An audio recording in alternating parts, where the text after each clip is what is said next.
आज से हमने सोचा है कि साइंस, छोटे क्लास की साइंस के संबंध में भी वीडियो बनाया जाए। तो लीजिए, आज मैं छोटी क्लास का 3rd 4th स्टैंडर्ड में एक छोटी सी शुरुआत करते हैं। जैसे लिविंग थिंग्स और नॉन लिविंग थिंग्स, हमारे आसपास जो भी चीजें हैं वो या तो जीवित हैं या तो नहीं जीवित हैं। तो जीव और निर्जीव, इनमें अंतर क्या है, कैसे हम पहचाने लिविंग थिंग्स और नॉन लिविंग थिंग्स। तो देखिए, जैसे कहीं कोई कहने लगता है कि हमारी गाड़ियां चलती हैं, बोलती हैं, खाती हैं, पीती हैं, सब कुछ है, तो लेकिन जीवित नहीं होती हैं। जीवन का सबसे बड़ा लक्षण है ग्रोथ, उसकी साइज बढ़ना। जैसे कोई जीव छोटा होता है और उसके बाद वो बढ़ता रहता है, तो ये लाइफ का एक कैरेक्टर है, लिविंग थिंग्स की पहचान है। एक ये हो जाता है जो सब में कंपलसरी है, और दूसरा है रिप्रोडक्शन। अपने ही प्रकार के दूसरी संतानें, जो अगली पीढ़ी होती है, एक पौधा है दूसरा पौधा तैयार होता है, लेकिन ये उतना जरूरी नहीं है जितना ये ग्रोथ जरूरी है। क्योंकि बहुत सारे पौधे दूसरे पौधे नहीं तैयार करते, है ना। एक एनिमल दूसरा एनिमल तैयार नहीं कर पाता, तो क्या वो जीवित नहीं है? लेकिन जीवन की सबसे बड़ी बात क्या है? ग्रोथ होना, बढ़ना। जब भी कोई, चाहे वो पेड़ पौधा हो, चाहे जीव जंतु हो, कुछ भी, जब छोटा सा अंकुर निकलता है और उसके कुछ दिन बाद वो बड़ा सा पत्ते वाला पौधा तैयार हो जाता है। यह है लाइफ का सबसे इंपॉर्टेंट पहलू, जहां पर ग्रोथ ही देखी जानी है। अगर किसी चीज में ग्रोथ हो रही है, लगातार होती रहती है, बढ़ती रहती हैं चीजें, कुछ न कुछ बॉडी में चेंज होता रहता है, तो वो सब चीजें जीवित होती हैं। अब जीवन इतना जीवित चीजों की इतनी बड़ी लिस्ट है कि उसको एक साथ पढ़ पाना, एक साथ समझना बहुत मुश्किल होने लगता है। तो देखिए, रिप्रोडक्शन क्या है? अपने ही समान, जैसे एक पेड़ पौधा लगा हुआ है, पौधे में फूल आता है, फल आते हैं, फिर उसके अंदर बीज तैयार होता है, वही बीज फिर से बो दिया जाता है, जमीन में दबा दिया जाता है, तो फिर से नया पौधा तैयार हो जाता है। यही तो है रिप्रोडक्शन। जो जनक हैं, जो पिता हैं, जो पूर्वज हैं, उनके समान ही आने वाली पीढ़ी का तैयार होना, जिस सिस्टम से, जिस नियम से, उस नियम को हम कहते हैं रिप्रोडक्शन। तो समझ गए? छोटे बच्चों के लिए है वीडियो, तो देखते रहिए। ये है रिप्रोडक्शन। और फिर एक साथ सब नहीं पढ़ सकते, इसलिए छोटे छोटे टुकड़ों में कर दिया जाता है। इसे वर्गीकरण कहते हैं, इसको क्लासिफिकेशन। तो आइए हम कुछ और बताएं थोड़ा थोड़ा। जैसे मेमल्स हम लोग होते हैं, ऐसे वो सभी प्राणी मेमल्स में आते हैं जो एक बच्चा डायरेक्ट, उनको एक बॉडी या 2 बॉडी पैदा होती है। तो मनुष्य है, गाय, भैंस, ये सब जो अपने बच्चों को दूध पिलाते हैं और उनको सपोर्ट करते हैं। वो अपने आप बहुत तेज तर्रार अपने आप स्वयं काम नहीं कर पाते, उनको सहारे की जरूरत होती है। और ये जब बड़े हो जाते हैं, इनकी पहचान क्या है? मेमल्स की, स्तनधारी ग्रुप की, सभी स्तनधारी वर्ग के प्राणी मेमल्स अपने बच्चों को दूध पिलाते हैं और बच्चे ही पैदा होते हैं, अंडे नहीं देते, ये जादू से नहीं बनते। सब पूरी विकसित बच्चा होता है, छोटा होता है, बाद में वो बढ़ता रहता है। तो और बड़े होने पर इनके पूरे शरीर में बाल छिद्रयुक्त होता है, हल्का हल्का बाल होते हैं, और मुंह में दांत होते हैं। ये इनकी पहचान है, मुंह में दांत होना, पूरे शरीर पर बाल होना। एक बात बहुत ध्यान रखने की है कि बाल और पंख में फर्क होता है। अभी पक्षी के बारे में बताएंगे, तब बताएंगे पंख और बाल में फर्क क्या है। तो मेमल्स क्या हैं? वो सभी प्राणी जो अपने ही समान छोटे बच्चों को जन्म देते हैं, और उनके पूरे शरीर पर बाल होते हैं, मुंह में दांत होते हैं। तो ये इस तरीके के जो प्राणी हैं वो सभी मेमल्स कहलाते हैं। अब आइए दूसरा, जैसे पक्षी ग्रुप जो है, ये उड़ने वाले जितने प्राणी होते हैं, कुछ नहीं भी होते हैं। जैसे चमगादड़ है, चमगादड़ जो होता है उड़ता तो है लेकिन पक्षी नहीं है। चमगादड़ मेमल्स है, क्योंकि वो बच्चे पैदा करता है, उसको बच्चे को जन्म देता है और वो अपने बच्चे को दूध भी पिलाता है, तो वो हमारे जैसा हुआ। तो चमगादड़ पक्षी नहीं, पक्षी की पहचान क्या है ये जानिए।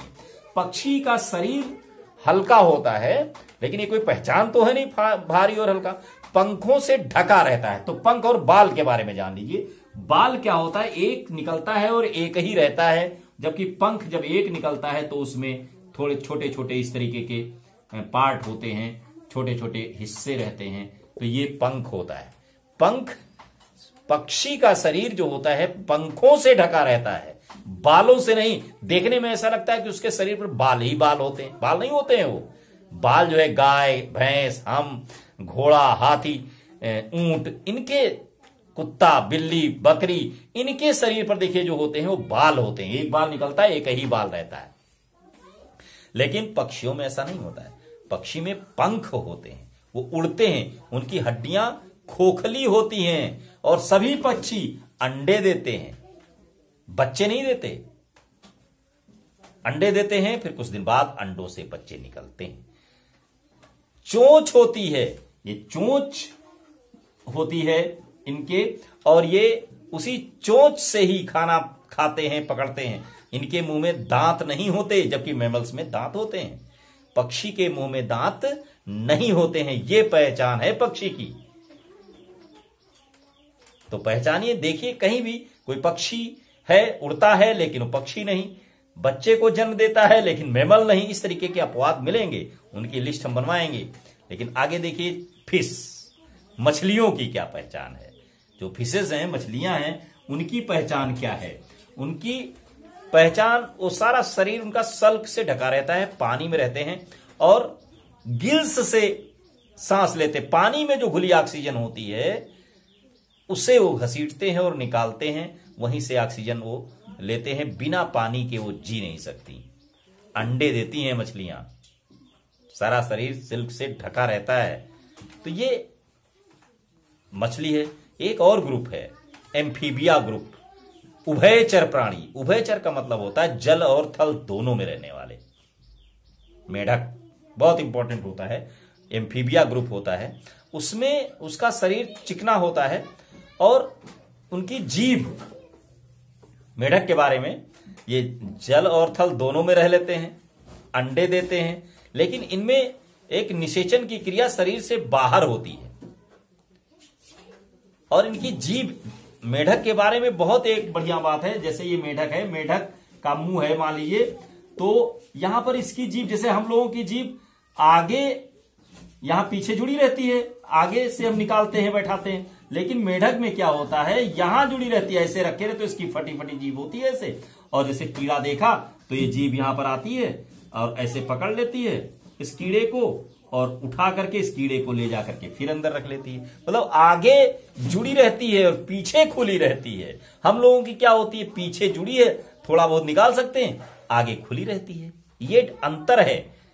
तो ये जो एम्फीबिया है, जो उभयचर प्राणी है, जो जल और थल दोनों में रह लेते हैं। मेढक जो होता है अपने अंडे पानी में देता है, और पानी में एक जाल टाइप से लिपलिपा पदार्थ होता है जिसमें उसके अंडे रहते हैं, इकट्ठा रहते हैं। पानी में जब बरसात हो, देखो बहुत सारे अंडे एक जाल में फंसे रहते हैं, ऐसे ही किसी पौधे की या घास फूस के तिनकों के सहारे पूरा जाल रुका रहता है। फिर ये अंडे होते हैं और फिर इससे छोटा सा एक, ये छोटी सी पूंछ लेके टैडपोल तैयार होता है। इस अंडे से टैडपोल बन जाता है। और उसके बाद ये जो टैडपोल था, इसमें ये पूंछ हो जाती है और फिर एक साइड में और दूसरे साइड में पैर टाइप से निकलना शुरू होता है। ये होता है लेग वाला टैडपोल। ये टैडपोल पहले लेग नहीं होता है, केवल ये निकलता है और उसके बाद पूंछ रहती है। फिर इसमें दोनों तरफ ये दो पैर निकल आते हैं। उसके बाद छोटा सा मेढक तैयार होता है। यहां नाक छिद्र होता है, ऐसे करके और ये पूंछ होती है। ये मेढक तैयार हो जाता है। फिर उसके बाद पूरा मेढक तैयार हो जाता है कि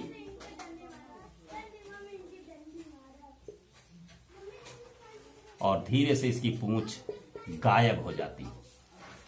बड़ा मेढक जब होता है तो उसकी पूंछ नहीं होती है। पैर होते हैं, आंखें होती हैं। तो इस तरीके से ये स्टेज है मेढक के लाइफ साइकिल के। स्टेज क्या होता है, पहले अंडा होता है, फिर टैडपोल होता है, फिर एक पैर वाला टैडपोल होता है, उसके बाद छोटा सा एक एंग फ्रॉग होता है जिसमें पूंछ होती है, और उसके बाद पूंछ खत्म हो जाती है तो पूरा मेढक तैयार हो जाता है। ये स्टेज है। तो ये आप भी बना करके इसको देखें कि कैसे बनता है। किताब में देख लीजिए, हम तो डायग्राम उतना अच्छा नहीं बना पाए हैं, तो आप बनाइए और इसको देखिए। तो उसके बाद एक और आता है इंसेक्ट्स, कीड़े मकोड़े। कीड़े मकोड़े के बारे में जानिए।